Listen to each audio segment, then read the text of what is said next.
हाय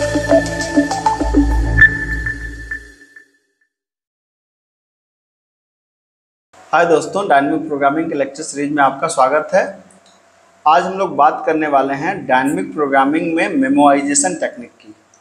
लेकिन मेमोराइजेशन को समझने से पहले आपसे ये रिक्वेस्ट है कि आप मेरी पिछली वीडियो को देख करके आइए, जिसका रेफरेंस लेते हुए मैं भी बात करना स्टार्ट करने वाला हूँ।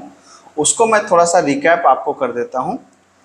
मैंने लास्ट क्लास में आपको बताया था कि nth टर्म फिबोनाची प्रिंट करने के लिए फंक्शन कैसे लिखेंगे, जो आपके सामने दिख रहा है। ये nth टर्म फिबोनाची प्रिंट करने का फंक्शन आपके सामने है, जो आप देख पा रहे होंगे यहाँ पे। अब इस फंक्शन में क्या है कि मैंने कहा था कि n0 है, n1 है तो return 1, otherwise return n-1, n-2 recurrence relation की मदद से हमने फंक्शन लिखा था। और इस फंक्शन की जो रिकर्जन ट्री है ये मैंने यहाँ पर बनाई थी, ठीक है। अब रिकर्जन ट्री में अगर आप इसको ध्यान से देखें तो इस रिकर्जन ट्री में क्या है कि आप यहाँ पर कुछ चीज़ों को गौर करें अगर इस पूरे रिकर्जन ट्री को, तो यहाँ पे आप देख सकते हैं कि फिबो-2 हम यहाँ कैलकुलेट कर रहे हैं और फिबो-3 हम यहाँ कैलकुलेट कर रहे हैं। तो फिबो-2 यहाँ दोबारा जब कैलकुलेट करना पड़ रहा है तो फिर हम उसे कैलकुलेट कर रहे हैं। फिबो-2 यहाँ पे कैलकुलेट करना पड़ रहा है, फिर हम कैलकुलेट कर रहे हैं। फिबो-3 यहाँ फिर से कैलकुलेट करना पड़ रहा है, वो हम कर रहे हैं। तो क्वेश्चन ये उठता है कि अगर फिबो-2 यहाँ कैलकुलेट हो चुका था तो हम दोबारा यहाँ कैलकुलेट क्यों कर रहे हैं, यहाँ दोबारा कैलकुलेट क्यों कर रहे हैं। यहाँ अगर फिबो-3 एक बार कैलकुलेट हो चुका था तो हम यहाँ पे दोबारा कैलकुलेट क्यों कर रहे हैं।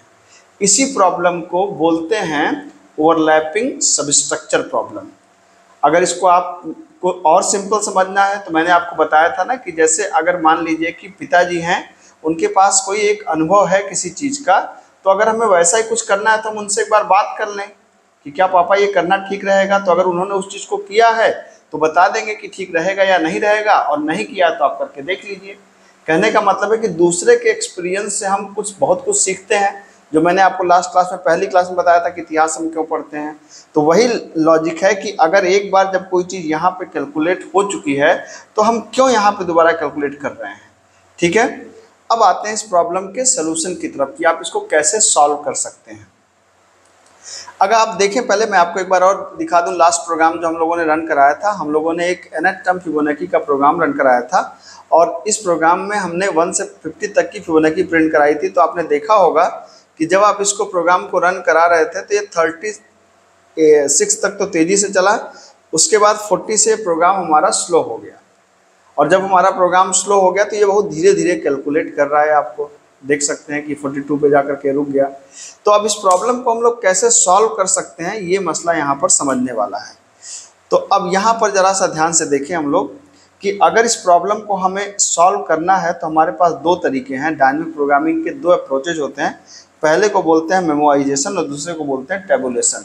मेमोराइजेशन का ही दूसरा नाम है टॉप डाउन और टेबुलेशन का दूसरा नाम है बॉटम अप, ठीक है।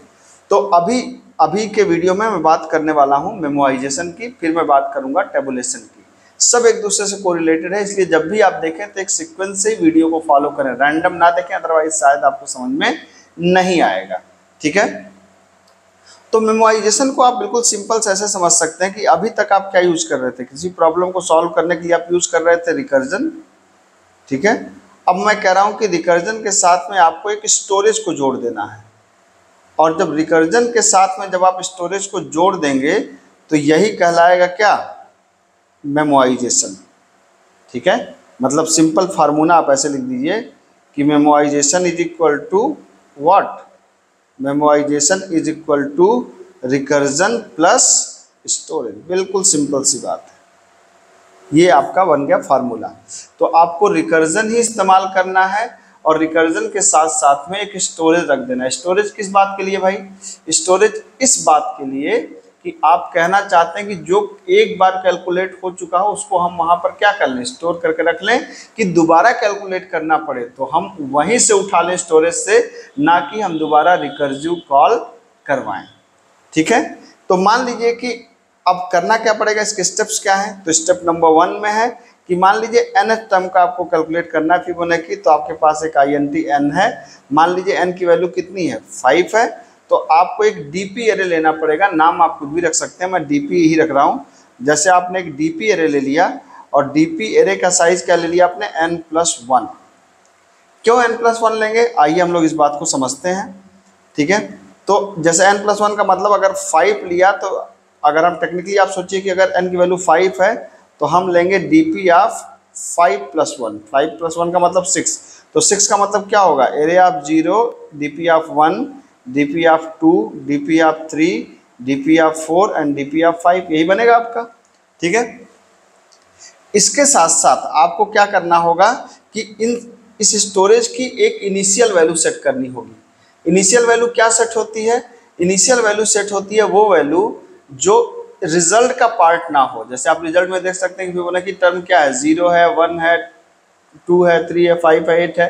तो रिजल्ट के पार्ट में जनरली हम 1 2 3 ऐड करेंगे तो दिक्कत होगी, तो हम क्या -1 रख सकते हैं क्या, क्योंकि -1 रिजल्ट का पार्ट नहीं है। तो आप यहाँ पे क्या रख सकते हैं, यहाँ पर आप रख सकते हैं -1 -1 -1 -1, मतलब सारी लोकेशन पे आप -1 को क्या कर दीजिए, स्टोर कर दीजिए।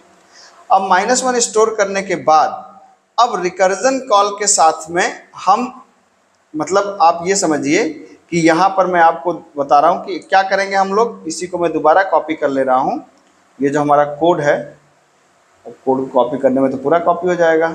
एक मिनट, जितना सिंपल कॉपी हो सकता है मैं कर लेता हूँ, बाकी लिख लिया जाएगा। तो मैंने इतना कॉपी कर लिया और इसको मैं यहाँ पे लाके रख रहा हूँ। ये जो रिकर्सिव कोड हमारा था, ये देखिए ध्यान से। ठीक है, इसमें एक चीज़ जो छूटी है उसको लिख लेते हैं। क्या छूटा है, छूटा है कि फिबो ऑफ n-2। ठीक है, तो इसको अगर आप गौर से देखें ध्यान से, तो अब यहाँ पर अब हम क्या पास करेंगे, अब यहाँ पर हम n के साथ में डीपी एरे को भी पास कर देंगे, इस डीपी एरे को भी पास कर देंगे।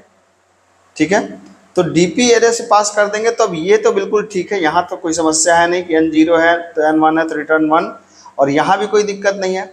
अब दिक्कत है कि हम पूछेंगे भाई, हम कहेंगे कि अगर हम पहली बार कैलकुलेट कर रहे हैं, अगर हम पहली बार कैलकुलेट कर रहे हैं तो एक काम करिए, एक काम ये करिए कि आप जो कैलकुलेट कर रहे हैं, जो कैलकुलेट कर रहे हैं उसको आप रख दीजिए कहाँ पर, उसको आप यहाँ पर dp ऑफ n के अंदर उसको आप रख दीजिए, dp ऑफ n के अंदर कैलकुलेट करके रख दीजिए, और ये जो कैलकुलेट करके रख रहे हैं इसको वापस आप क्या कर दीजिए, रिटर्न कर दीजिए।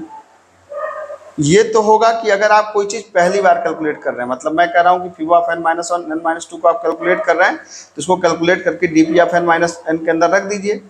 लेकिन हम कैलकुलेट करने से पहले एक बार चेक करेंगे, कहाँ चेक करेंगे, हम अपने फंक्शन के अंदर जा करके चेक करेंगे कि क्या dp ऑफ n कैलकुलेट तो नहीं हो चुका है। तो हम यहाँ पर एक बार चेक करेंगे, क्या dp of n not equal to -1। भाई -1 होने का मतलब कैलकुलेट नहीं हुआ है, लेकिन अगर -1 नहीं है इसका मतलब क्या हो गया, कैलकुलेट हो गया है। तो अगर ये -1 नहीं है तो हमने कहा कि ऐसा करिए, अगर कैलकुलेट हो चुका है तो रिटर्न कर दीजिए क्या, dp ऑफ n को रिटर्न कर दीजिए, बस हो गया भाई। तो आपने इसमें एक्स्ट्रा क्या जोड़ा, आपने इसमें एक्स्ट्रा जोड़ा इस लाइन को, इस लाइन को। ठीक है, इस लाइन को आपने एक्स्ट्रा जोड़ा। तो मैं इसको समझाता किस तरीके से हूँ बच्चों को, मैं ये कहता हूँ कि अब तक जैसे मान लीजिए कि हम एक जीवन जी रहे हैं, तो हम यहाँ पर क्या करते हैं कि ये जो डीपी एरे है, ये डीपी एरे हमारी है बाबा जी की खोपड़ी। ठीक है, तो जब भी हम कोई चीज़ यहाँ पे कैलकुलेट करने जा रहे हैं तो ये कैलकुलेट करने जा रहे हैं, ये तो हमारी बेस कंडीशन है, मान लीजिए ये यहाँ पे हम कैलकुलेट करने जा रहे हैं। तो कैलकुलेट करने से पहले हम बाबा जी से पूछ रहे हैं, बाबा जी पहले से कैलकुलेटेड तो नहीं है। इसका क्या मतलब हुआ कि जैसे असल ज़िंदगी में मान लीजिए आपको कोई काम करना है तो आप अपने पेरेंट्स या ग्रैंड पेरेंट्स से आप पूछते हैं ना कि ये काम कर लिया जाए, तो वो अपने अनुभव के हिसाब से बताते हैं कि ये काम करना चाहिए कि नहीं करना चाहिए। तो बिल्कुल वही चीज़ यहाँ पर है कि यदि आपके यहाँ पे उन्होंने कहा कि हम पूछ रहे हैं कि क्या ये कैलकुलेटेड तो नहीं, अगर कैलकुलेटेड है तो हम यहीं से इसको वापस कर दो, हम दोबारा क्यों कैलकुलेट करने जाएँ उसको, और अगर कैलकुलेटेड नहीं है तो फिर कैलकुलेशन कर लो इसको। ठीक है, तो अब देखिए कि अगर मैं इसको प्रोग्राम बना दूं, ठीक है, तो ये किस तरीके से काम करेगा। अब यहाँ पे एक बात समझने वाली है कि 50 तक में अगर हम 1 से 50 तक की फिबोनाची प्रिंट करेंगे तो हो सकता है कि इंटीजर की रेंज क्रॉस कर जाएगी। तो अच्छा होगा कि हम यहाँ पे जो डीपी एरे लें, वो पहले तो इसको मैं हटा देता हूँ, इसको मैं कमेंट कर दे रहा हूँ, फिर मैं इसको भी करूँगा लेकिन थोड़ी देर में करूँगा। पहले मैं n को ले रहा हूँ और n की वैल्यू को मान लीजिए मैंने रखा 5 और मैं यहाँ पे कैलकुलेट कर रहा हूँ फिबो ऑफ 5n। तो आपको पता है कि तुरंत रिजल्ट आ जाएगा इसका, ठीक है, तुरंत रिजल्ट आ जाएगा। लेकिन अगर मैंने कहा कि फिबो ऑफ 42 तो आप देखेंगे रिजल्ट थोड़ा सा रुक के आएगा। देखिए यहाँ पे थोड़ा रुक गया है, क्यों? 42 कैलकुलेट करने में समय ले रहा, आया लेकिन थोड़ी देर बाद आया। और मैं वही करूँ कि फिबो ऑफ 45 तो आप देखिए थोड़ा और समय लेगा, ठीक है, आप और समय ले रहा है यहाँ पर, ठीक। लेकिन मुझे इस पे है कि हो सकता है फिबो ऑफ 45 करने में वो इंटीजर की रेंज क्रॉस कर जाए या 50 तक में इंटीजर की रेंज क्रॉस कर जाए, तो हम इसको लॉन्ग टाइप की वैल्यू को प्रोसेस कर रहे हैं। आया, थोड़ी देर में आया। अब आइए इस बात को देखते हैं। जैसे मैंने क्या किया, मैंने कहा कि भाई एक जो डीपी एरे हम लोग लेते हैं, तो मैंने यहाँ पे एक INT डीपी एरे लिया, INT इसको लॉन्ग ले लेते हैं, लॉन्ग लिया क्या, डीपी एरे, और डीपी एरे की साइज क्या होगी, डीपी एरे की साइज होगी n+1, what ever the value of n वो यहाँ पे n+1 हो जाएगी, ठीक है। अब आपको क्या करना है, डीपी एरे को यहाँ पर फंक्शन के अंदर आपको पास करना है, लेकिन पास करने से पहले डीपी एरे के अंदर क्या इनिशियलाइज करना है, -1 इनिशियलाइज करना है। तो आपने कहा for INT i = 0, i lesser equal than n i++, और आपने कहा कि dp ऑफ i = क्या, -1। आपने यहाँ पे क्या कर दिया, इनिशियलाइज कर दिया -1, ठीक। अब यहाँ पर जब भी आप यहाँ पर जाएंगे तो यहाँ पर आपने क्या किया, लॉन्ग dp को पास कर दिया आपने, और मैं इंटीजर टाइप लॉन्ग कर दे रहा हूँ क्योंकि हो सकता है रिजल्ट कोई बहुत बड़ी वैल्यू आ जाए, ठीक है। अब क्या हुआ कि देखिए सेम चीज़ वही है, मैंने कहा अगर पहली बार कैलकुलेट करना है तो dp ऑफ n के अंदर कैलकुलेट करके इसको आप रख दो और फिर रिटर्न कर दो। और अगर एक बार पूछ लो कि क्या वो पहले से कैलकुलेटेड तो नहीं है, तो क्या dp of n not equal to -1, not equal to -1 का मतलब पहले से कैलकुलेटेड तो नहीं है। और अगर पहले से कैलकुलेटेड है तो आप क्या करो, dp ऑफ n को रिटर्न कर दो, ठीक है। अब देखिए ध्यान से इस बात को, अगर मैं अब 45 करूंगा तो थोड़ा सा तेज आना चाहिए। ये क्या हो गया, अच्छा यहाँ पे डीपी एरे को पास करना पड़ेगा आपको क्योंकि रिकर्सिव कॉल है, तो डीपी एरे को आपने यहाँ पे पास कर दिया। ये देखिए यहाँ पर रिजल्ट ही नहीं आया, क्यों भाई, यहाँ पर हमने n, dp को पास किया, dp के अंदर -1 है। अब ठीक है, यहाँ पे n0 n1 return 1, dp n अगर -1 नहीं है तो रिटर्न dp ऑफ n, और dp of n fibo of n -1, बिल्कुल ठीक है। मान लीजिए मैं इसको थोड़ा, अच्छा n की वैल्यू मैंने दिया ही नहीं यहाँ पे, सॉरी, n = मैंने 5 कर दिया। तो पहले छोटे पे देखते हैं, 5 पे रिजल्ट आ रहा है, 5 बिल्कुल सही आ रहा है। n = 45 पे देखते हैं, ये देखिए तुरंत रिजल्ट आया। अब इसको आपको शायद ऐसे महसूस नहीं होगा तो इसको मैं ऐसे देखता हूँ, इसको अब dp ऑफ n को हम इस लूप के अंदर डाल देते हैं। इस चीज़ को हम कहाँ पे करते हैं, हम इस लूप के अंदर डाल देते हैं कि कई टर्म की फिबोनाची प्रिंट हो। ये देखिएगा ध्यान से, ठीक है। अब मैं यहाँ पर इस तरीके से, तो यहाँ पर जो भी n की साइज होगी dp ऑफ n+1 बनेगा, उसके बाद क्या होगा, वो इनिशियलाइज होगा, फिर -1 उसको वहाँ पे आप रख देंगे, फिर ये कैलकुलेशन किया और कैलकुलेट करने के बाद आएगा बार बार। अब देखिएगा, अब यहाँ पर हम प्रिंट करा रहे हैं n को, और फिर मैं प्रिंट करा रहा हूँ किसको, फिबो ऑफ n को और dp को, और फिर यहाँ पे मैं कर रहा हूँ क्या, यहाँ पे मैं कर रहा हूँ लाइन चेंज, ठीक है। अब देखिएगा इसको ध्यान से, अब देखिए कितनी तेजी से कैलकुलेशन हुई, आपने ध्यान दिया। हालांकि कुछ वैल्यूज 47, 49, 50 पे माइनस में आ रहा है, मतलब गार्बेज वैल्यू आ रही है, लेकिन वो एक अलग मसला है, उसको हम लोग देख लेंगे, और शायद रेंज का मामला है, वो एक अलग चीज़ है। लेकिन अब देखिए कैलकुलेशन कितनी तेज हुई, ये देखिए। जबकि यही जब आप रिकर्जन से कर रहे थे तो आप देख रहे थे कि स्ट्रगल कर रहा था, 40 के बाद वो जाकर रुक जा रहा था। अभी आप देख सकते हैं कितनी तेजी से हमारी कैलकुलेशन सारी हो गई, ठीक है। तो इसको, ये तो आपको समझ में आ गया होगा। अब आइए हम लोग इसको थोड़ा सा और माइक्रो एनालिसिस कर लिया जाए कि असल में हुआ क्या है, ठीक है, ये काम कैसे करता है, और डीपी एरे को हमने n+1 ही क्यों बनाया है। आइए इस बात को समझते हैं। तो इस बात को आप इस तरीके से समझिए कि जैसे आपने कहा कि n की वैल्यू आपने 5 लिया, तो आपका डीपी एरे बना n+1 साइज का। तो n+1 साइज का मतलब कि क्या बना, n+1 की साइज का मतलब ये बना कि आपका 0 1 2 3 4 एंड 5 ये बना आपका। ठीक भाई, dp(6) का मतलब 0 से 5 तक चलेगा। अब रिकर्सिव कॉल पे मान लीजिए कि अगर आपने 5 दिया, मान लीजिए कि अब ये रिकर्सिव कॉल अगर ये आपका जो यहाँ पर है ये अब एग्जीक्यूट होगा, तो कैसे एग्जीक्यूट होगा हम लोग अब इस बात को समझते हैं। ठीक है, तो अब मैंने क्या किया कि यहाँ पर पास किया फंक्शन के अंदर, फिबो फंक्शन के अंदर हमने पास किया n की वैल्यू जो 5 है, और हमने पास किया dp की वैल्यू जो -1 है हर पूरा। अब जब पहली बार आया तो ये किसको कॉल करेगा, ये कॉल करेगा फिबो ऑफ -1 इधर है तो 4 को कॉल करेगा। आपको पता है कि रिकर्जन पहले लेफ्ट में भागता है, फिर 4 किसको कॉल करेगा, फिबो की जगह मैं f लिख रहा हूँ, ये कॉल करेगा 3 को, ये कॉल करेगा किसको 2 को, ये कॉल करेगा आपको 1 को, और जैसे ही 1 होगा ये रिटर्न कर देगा इसको 1, 1 आ गया। फिर ये किसको कॉल करेगा, ये कॉल करेगा 0 को, जैसे ये 0 होगा रिटर्न कर देगा 0। अब 1 0 1, अब देखिए ध्यान से, फिबो ऑफ 2 पे कैलकुलेट हो गया 1 + 0 मतलब 1 + 0 1, तो 2 पे कैलकुलेट हो गया कितना 1, यहाँ पे जाके स्टोर हो गया। क्योंकि हमने यहाँ पे लगा रखा है, क्या आप ध्यान दें तो मैंने यहाँ पे लगा रखा है कि कैलकुलेट करने के बाद उसको असाइन कर दो उस मेमोरी एरिया पे। ठीक है, तो अब उस मेमोरी एरिया पे क्या कर दे रहा है, साइन कर दे रहा है dpn पे, तो 2 पे चला गया, क्या 2 पे चला गया 1। अब उसके बाद वापस ऊपर आइए, अब रिकर्सिव कॉल, अब ये फिर इसके बाद अब देखिए अब f2 के दोनों कॉल हो गए, f3 का अब दूसरा कॉल होगा, ये क्या है, ये -1 था 2 था, ये होगा तो 1, तो 3 - 2 1 हो जाएगा, तो 1 क्या रिटर्न करेगा, 1 रिटर्न करेगा आपका 1, और ये क्या रिटर्न करेगा 1।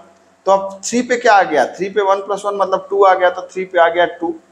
ठीक है, फिर ऊपर जाइए यहाँ पे, अब ध्यान दीजिए, तो यहाँ पे फंक्शन ऑफ 2 फंक्शन ऑफ 3 हो चुका है, ऊपर गया फंक्शन ऑफ 4, तो पहले लेफ्ट वाला था तो मतलब 4 - 1 3 था, अब इसका -2 वाला होगा, मतलब अब इसका कौन सा होगा, अब इसका होगा सेकंड वाली कॉल। सेकंड वाली कॉल क्या है, -2 मतलब f(2), तो अब f(2) मतलब फिबो ऑफ 2 कैलकुलेट करने के लिए चेक करेगा क्या dp(n) मतलब dp(2) नॉट इक्वल टू -1, तो देखिए ध्यान से, dp(2) नॉट इक्वल टू -1 सही बात है, नहीं तो कह रहा है dp(1) को रिटर्न कर दो, तो dp(1) को रिटर्न कर दो, तो 2 की वैल्यू कैलकुलेट करने के लिए यहाँ से रिकर्सिव कॉल नहीं होगा बल्कि सीधा रिटर्न कर देगा, क्या 2 की वैल्यू को रिटर्न कर देगा 1। क्यों, क्योंकि यहाँ पे 2 पे क्या पड़ा हुआ है, 2 पे पड़ा हुआ है 1।